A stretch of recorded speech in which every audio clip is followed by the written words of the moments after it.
so hi everyone. Thank you for joining. Hello. Hi. How are you doing? Good, thank you. Hi. Ooh, people are joining. Oh la la. So hi everyone. Thank you for joining. Let us know where you are in the comments. We always like, hola. We always like to know where everyone is from. Also, it gives me inspiration of where to go next. But yeah, so hi. I am Nicole. I'm a digital nomad. I'm predominantly in content and copywriting, but I'm multifaceted. We do a lot of things. And I'm here today with Rosie Bell, the amazing Rosie Bell, who is an established writer. Her work is in Condé Nast and National Geographic. And she's also the author of her book, Escape to Self, which we'll be talking about as well later on. So hi, Rosie. Hi. Hello. Hi. Greetings from Mexico. Are you in Mexico now? Where in Mexico are you? I'm not too far from Tulum, actually. You're back in Playa del Carmen or somewhere else? Yes, I am. Oh, you're on Playa del Carmen. Cool. Nice. Okay, so how have you, yeah, it's been so long. Here. Say that again, sorry? It's sunny, beautiful, and wonderful here. No complaints. Yes, same in Bali. Of course. Okay. Okay, so let's jump straight in. So what was obviously I know like a little bit about your background because we met like maybe like 10 months ago, I think, now in Playa del Carmen, but what was I know that in your background, you started off in fashion, right? And you're in London? Yes. Mm-hmm. So I'm English and Nigerian. I grew up in Holland, which is why I have no accent. But yes, I started my career in London. I worked in London for many years. All my family are there, actually. And I did used to work in fashion. So I ran my own swimwear brand. And I ran that for a couple of years, and it was quite fulfilling, and in terms of the fact that I sort of taught myself everything. I started the company, I designed everything, I did fabric sourcing, PR, networking, what have you. I did it all. But I realized the fashion industry just wasn't really for me. There was a lot of wastage, and it wasn't where I felt alive. I didn't feel like my skills were best used there. However, since I was actually, involved in every stage and every process, I was doing the content marketing for the brand, and I realized that what I enjoyed the most was writing, actually. So it was writing the blog posts and doing all the copy and the marketing materials. And I thought, this could be something, On top of that, I really wanted to do something that I could truly do remotely anywhere in the world. Of course, you can sit on a beach and design a bikini, but to actually run the fashion brand, have samples, have stocks, send things to PRs when they need them for shoots, you kind of do need to be in a place or have a place that people associate you as being as a fashion brand. And I wanted to be completely remote and completely work online. So writing worked out really well for me in that capacity. Yes. Nice. Yeah, and then so when did you move to the US? I never moved to the US. I moved to Panama. So I left London and I moved to Paris, which was the place where everything started for me, really.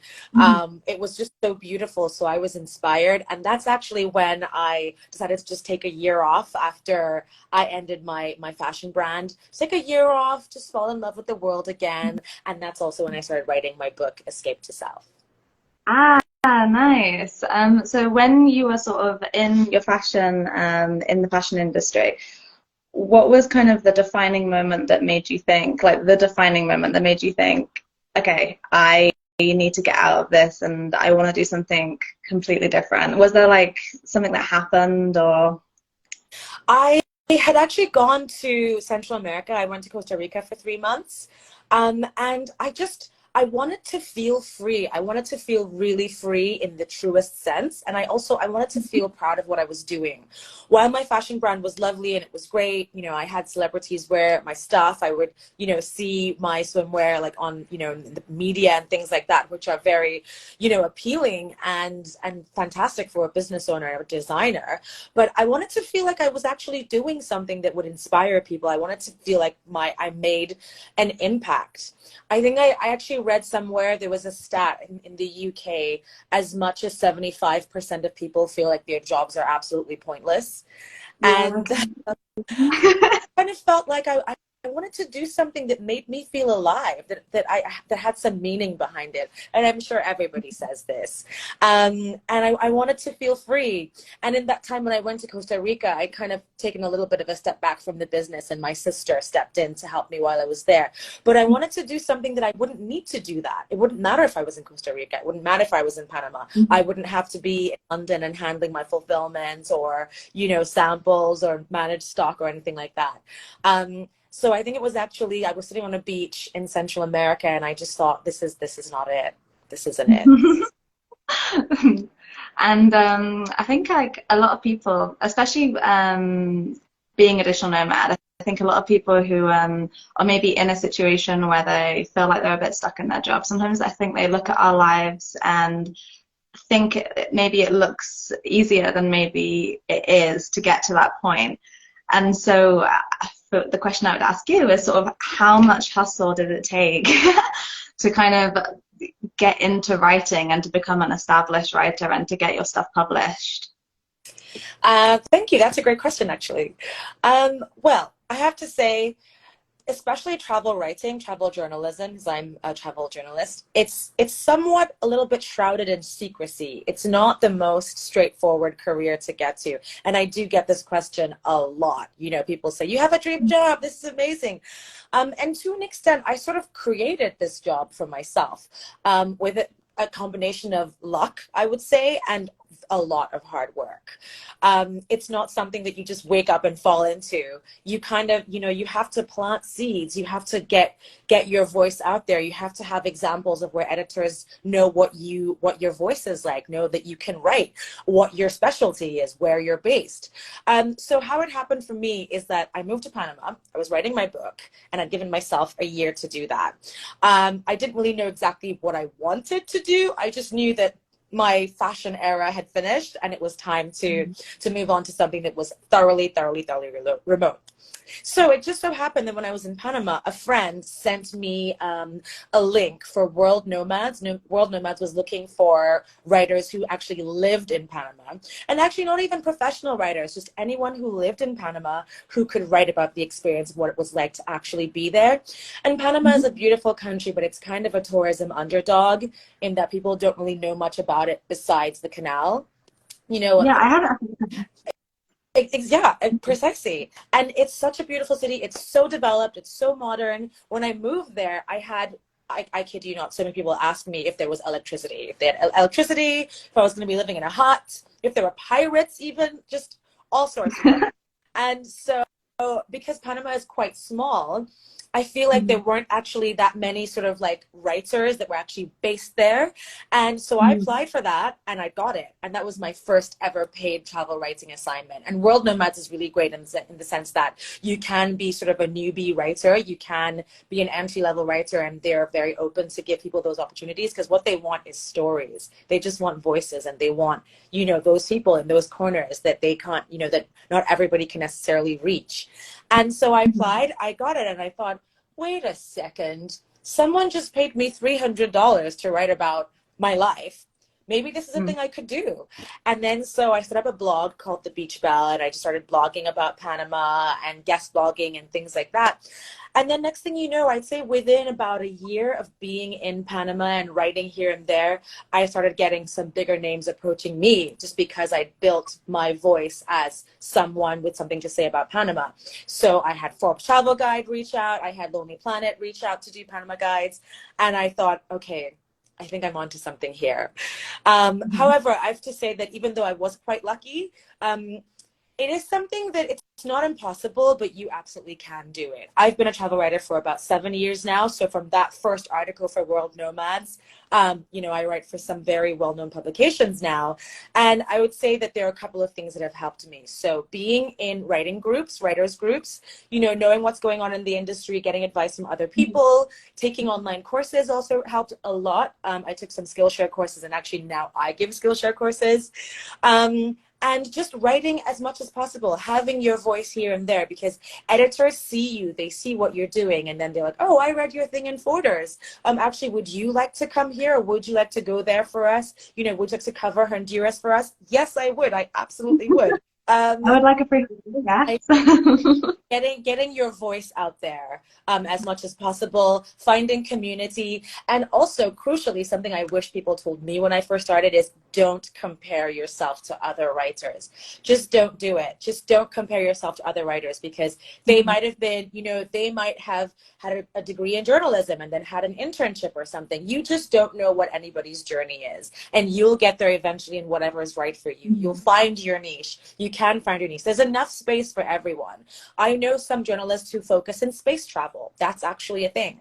You can do whatever you want and find your path. Don't compare yourself to other people, because that was something that really thwarted me at the beginning. Yeah, I think that's something that comes up for a lot of people, is also the imposter syndrome, especially with travel writing, because like you always think it's like quite a saturated market, so people think, how can they possibly get in when there's so many people doing it? And I think that's like a really amazing message, that like it's not a thing at all. Like, you don't have to compare yourself. You just have your unique voice and then build your profile up that way. And yeah, build your portfolio. So that's awesome. So what is the most, so what do you enjoy most about your work? The just absolute autonomy and freedom, just absolute pure autonomy. I'm a freelancer, and I have relationships with different editors who I write for, and I'm so thankful for those relationships, because, you know, that is also something that keeps you in the game, that gives you longevity in this career, and probably most careers, actually. I just enjoy that my tasks are mine to do when I want, how I want, with who I want. No one, like, I answer to myself. And that's a really, really, really delicious place to be. Yeah. Even though, you know, if I have like deadlines, I don't have someone here saying, you need to do this in the next 2 hours, or you need to come and join this meeting. I don't ever have to go to meetings again if I don't want to. I don't have to do anything I don't want to ever again. And I've designed my life this way. And it took a while, but there's just no going back from this. Yeah. And it's amazing. Once you're on that journey, you don't ever want to go back after that. You're like, nope. Yep. So during the pandemic, oh God, like bring up that thing. I kind of want, we all kind of want to forget about it. But during the pandemic, obviously, travel writing. I mean, I was in the travel industry when that happened. Everyone in travel kind of either lost their job or had to pivot, or there was a lot of things happening. So what happened to your kind of situation in the pandemic? And I know that you did pivot to something quite cool, but I'll let you reveal that. Thank you, Nicole. So as you know, and as many of us are aware, the pandemic was a very tough time for any sort of travel professional, but travel writing was very much affected, because magazines were folding. In-flight magazines, which are like, you know, the holy grail for travel journalists, folded. You know, you couldn't have a physical magazine that people were going to touch in the plane. Editors lost their jobs. I didn't know who was working where, and thousands of dollars of work just disappeared overnight. I'd also just flown to Buenos Aires, and then I ended up getting sort of sequestered and stuck there for a couple of months until I got a repatriation flight back to the UK. But so it was a very scary time, and I had no idea what was going to happen. I was in the process of starting my my travel writing online course, which now I have published. I wasn't sure that I should still publish it, because I thought, you know, the world is going to end. We're never going to travel in again. Like, what is going to happen? There was just so much confusion around that time. So I wasn't sure if I still needed to publish that course. And two of my friends said, just do it.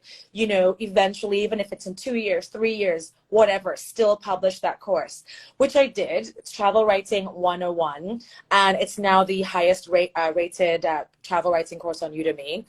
So I'm really glad that I did publish it.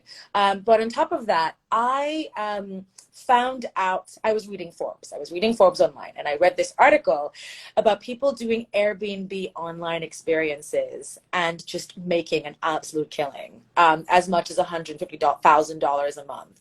And I thought, whoa, whoa, whoa, whoa, whoa, whoa, whoa. I need a piece of that pie. That sounds amazing. Because Airbnb already had experiences, but they pivoted to online experiences during the pandemic. And within the first month, they just really